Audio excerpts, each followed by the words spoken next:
Hi, my name is Ted Price. I'm from Insomniac Games, and this is for all of you in Europe who unfortunately couldn't make it to E3.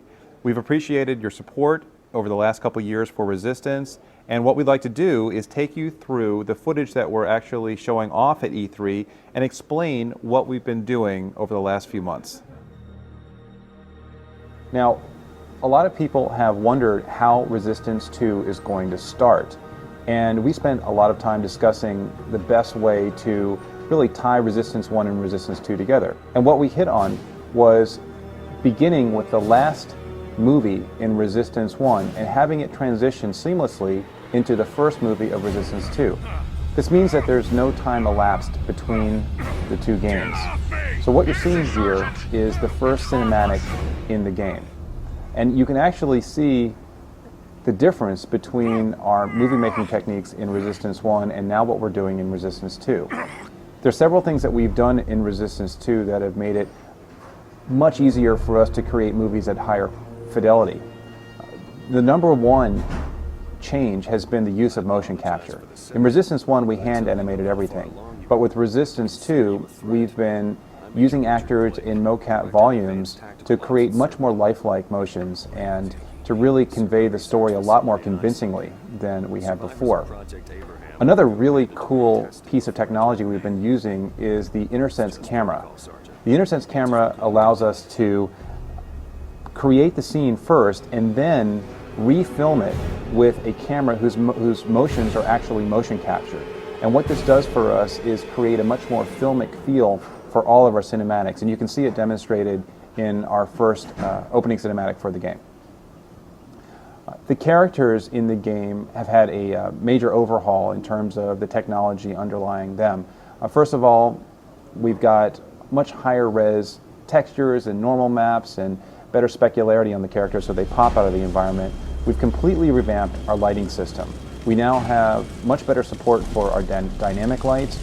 We have self-shadowing on characters. What this does is it brings out the normal maps and detail in both our characters and our environment. I think Chicago is a great example of how all of this detail is making Resistance 2 a much more visually vibrant game.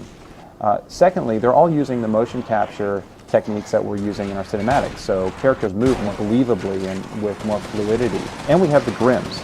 The Grims are a type of chimera that are new to Resistance 2. Come at you in waves of 40 or 50, and if they get close to you, they will rip you apart.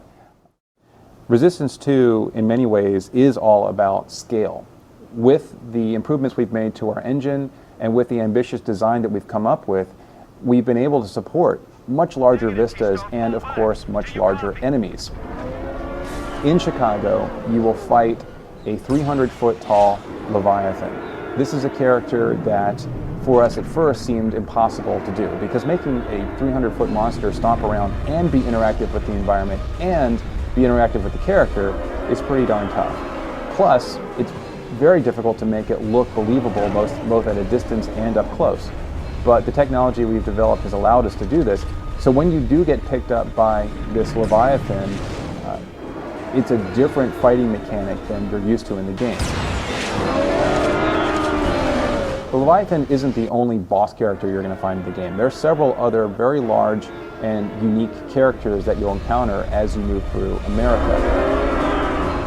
In the game, a persistent element is going to be this Chimeran fleet that's invaded America. In San Francisco, we get our first glimpse of this fleet, and it's massive. We've got battleships that are a mile wide, accompanied by hundreds of smaller ships.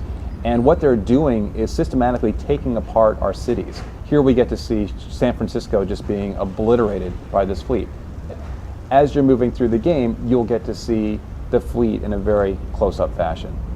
When we released the first teaser trailer for Resistance 2, a lot of folks looked at it and said, there's no way that's going to be in the game. And what we wanted to do with this particular gameplay shot was to demonstrate that this is indeed in the game. What you're seeing here is running in real time as the fleet takes apart San Francisco.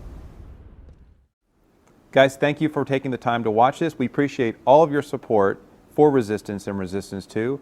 We look forward to seeing you online this fall.